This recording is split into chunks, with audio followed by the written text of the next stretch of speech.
दोस्तों, भारत और ऑस्ट्रेलिया के बीच खेले गए पहले वनडे मुकाबले में वो हुआ जिसकी उम्मीद शायद किसी को नहीं थी। लगातार 8 मैचों से जीत के रथ पर सवार टीम इंडिया को आखिरकार 2025 में पहली बार वनडे में हार का सामना करना पड़ा। पर्थ के ऑप्टस स्टेडियम में खेले गए इस बारिश से बाधित मुकाबले में ऑस्ट्रेलिया ने भारत को 7 विकेट से हरा दिया और 3 मैचों की सीरीज में 1-0 की बढ़त बना ली। ये मैच कई वजहों से खास रहा। पहली वजह जो है वह यह है कि ये मुकाबला भारत के नए वनडे कप्तान शुभमन गिल की कप्तानी में खेला गया।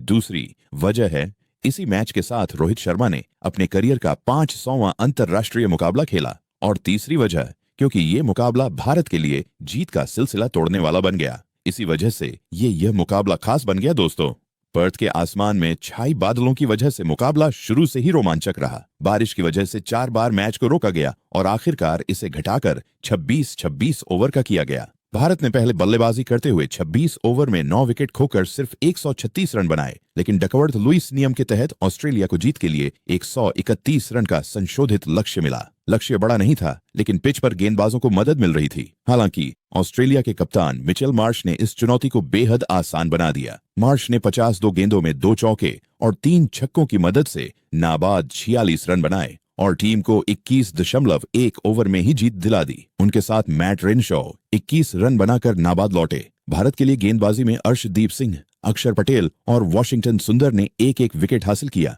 लेकिन ऑस्ट्रेलियाई बल्लेबाजों ने किसी भी समय दबाव में आने का मौका नहीं दिया। इस जीत के साथ ऑस्ट्रेलिया ने न सिर्फ सीरीज में बढ़त बनाई, बल्कि भारत के 8 मैचों से चले आ रहे जीत के सिलसिले को भी तोड़ दिया। वहीं भारत के लिए ये मैच गिल की कप्तानी में पहला था और नतीजा उनके लिए निराशाजनक रहा। अब अगर बात करें भारत की बल्लेबाजी की, तो कह सकते हैं कि पूरी टीम लय से बाहर दिखी। ऑस्ट्रेलिया के कप्तान मिचेल मार्श ने टॉस जीतकर पहले गेंदबाजी का फैसला किया और उनका यह फैसला पूरी तरह सही साबित हुआ। भारत की शुरुआत बेहद खराब रही। टीम ने पावर प्ले में ही अपने 3 बड़े विकेट गंवा दिए। कप्तान शुभमन गिल, रोहित शर्मा और विराट कोहली, ये वही रोहित और कोहली थे जो 223 दिनों बाद भारत के लिए मैदान पर उतरे थे। आखिरी बार दोनों को हमने चैंपियंस ट्रॉफी फाइनल में देखा था, लेकिन इस मैच में उनकी वापसी फीकी रही। रोहित शर्मा जल्दी आउट हो गए और कोहली भी लंबी पारी नहीं खेल सके। इसके बाद श्रेयस अय्यर 11 रन बनाकर पवेलियन लौटे। कप्तान गिल ने कुछ अच्छे शॉट खेले, लेकिन वो भी ज्यादा देर टिक नहीं पाए। भारत की उम्मीदें फिर केएल राहुल और अक्षर पटेल पर टिक गईं।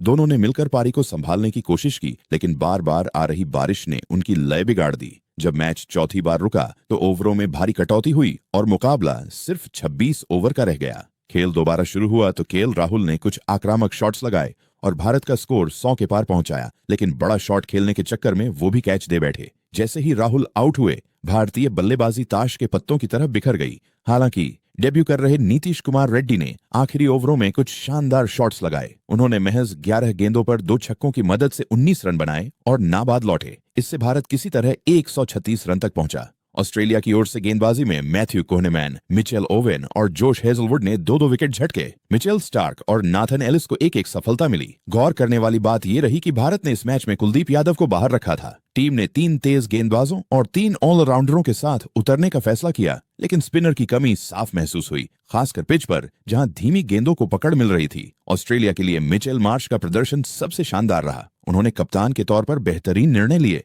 बल्ले से टीम को जीत तक पहुंचाया और मैच के हीरो बने। उनके साथ ओपनिंग करने आए ट्रेविस हेड सिर्फ 8 रन बनाकर अर्शदीप सिंह की गेंद पर आउट हो गए। मैथ्यू शॉर्ट ने भी 8 रन बनाए और अक्षर पटेल का शिकार बने, लेकिन उसके बाद मार्श और जोश फिलिप ने मिलकर भारतीय गेंदबाजों पर दबाव बना दिया। दोनों ने मिलकर 60 से ज्यादा रन जोड़े। फिलिप 37 रन बनाकर वॉशिंगटन सुंदर की गेंद पर आउट हुए। इसके बाद मैट रेनशॉ मैदान पर आए और उन्होंने मिचेल मार्श के साथ मिलकर मैच को ऑस्ट्रेलिया के पाले में पूरी तरह खींच लिया। मैदान पर मौजूद दर्शकों को शायद अंदाजा था कि यह मुकाबला अब भारत के हाथ से निकल चुका है, क्योंकि जिस तरह से ऑस्ट्रेलियाई बल्लेबाजों ने विकेटों के बीच रन दौड़ने के साथ साथ बड़े शॉट्स लगाए, भारत की बॉडी लैंग्वेज नीचे दिखाई दी। इस हार से भारत के आत्मविश्वास को झटका जरूर लगा है, लेकिन ये सीरीज अभी खत्म नहीं हुई है। 3 मैचों की सीरीज में अभी 2 मुकाबले बाकी हैं। गिल के पास वापसी का मौका है, लेकिन उन्हें अपनी रणनीति पर फिर से सोचने की जरूरत होगी। इस मुकाबले के बाद भारत की बल्लेबाजी पर सवाल उठ रहे हैं, खासकर सीनियर खिलाड़ियों के प्रदर्शन पर। 223 दिनों बाद टीम में लौटे रोहित और कोहली दोनों ही नाकाम रहे। केएल राहुल ने कुछ समय तक संघर्ष किया, लेकिन लगातार रुकावटों ने उनकी लय छीन ली। वहीं शुभमन गिल के लिए कप्तान के तौर पर यह डेब्यू मैच किसी सबक से कम नहीं रहा। गिल को समझना होगा कि कप्तानी सिर्फ रणनीति नहीं बल्कि मैदान पर संयम बनाए रखने की कला भी है और टीम को बैक करने की जिम्मेदारी भी अब उन्हीं पर है। इस मुकाबले की एक और बड़ी बात रही रोहित शर्मा का 500वां अंतर्राष्ट्रीय मैच। वह भारत के लिए इतने मुकाबले खेलने वाले सिर्फ 5वें खिलाड़ी बने। उनसे पहले सचिन तेंदुलकर, विराट कोहली, MS धोनी और राहुल द्रविड़ ही ये मुकाम हासिल कर पाए थे। हालांकि रोहित के लिए ये दिन प्रदर्शन के लिहाज से खास नहीं रहा, लेकिन मील का पत्थर जरूर बन गया। मैच के बाद जब दोनों टीमों के खिलाड़ी हाथ मिला रहे थे तब ऑस्ट्रेलियाई ड्रेसिंग रूम में खुशी का माहौल था। कप्तान मिचेल मार्श को मैन ऑफ द मैच घोषित किया गया, जबकि शुभमन गिल प्रेस कॉन्फ्रेंस में हार का कारण बारिश नहीं बल्कि बल्लेबाजी की नाकामी को बताया। उन्होंने कहा कि हमने पिच को गलत पढ़ा, हमें शुरुआत में सावधानी से खेलना चाहिए था, विकेट में थोड़ी नमी थी और हमने शुरुआत में 3 विकेट खोकर मैच से दूरी बना ली। वहीं भारतीय फैंस के लिए सबसे बड़ी राहत ये रही कि नीतीश रेड्डी जैसे युवा खिलाड़ी ने अपने पहले ही मैच में आत्मविश्वास दिखाया।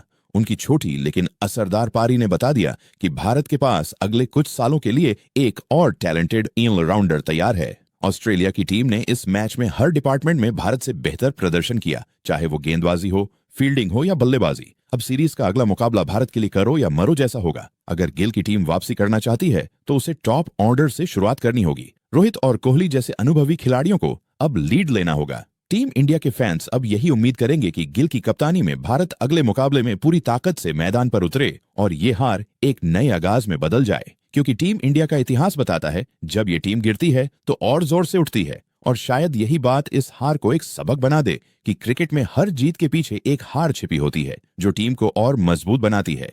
ऑस्ट्रेलिया ने इस जीत के साथ सीरीज में बढ़त जरूर बनाई है, लेकिन मुकाबला अभी बाकी है। अब नजरें होंगी अगले वनडे पर, जहां भारत वापसी करने उतरेगा और ऑस्ट्रेलिया उसे रोकने की पूरी कोशिश करेगा। देखना दिलचस्प होगा कि शुभमन गिल अपनी कप्तानी में कैसे जवाब देते हैं, क्योंकि पहला इम्तिहान तो उन्होंने दे दिया है, लेकिन असली टेस्ट अभी बाकी है। दोस्तों, वीडियो अच्छी लगी है तो वीडियो को लाइक और YouTube चैनल को सब्सक्राइब कर ले।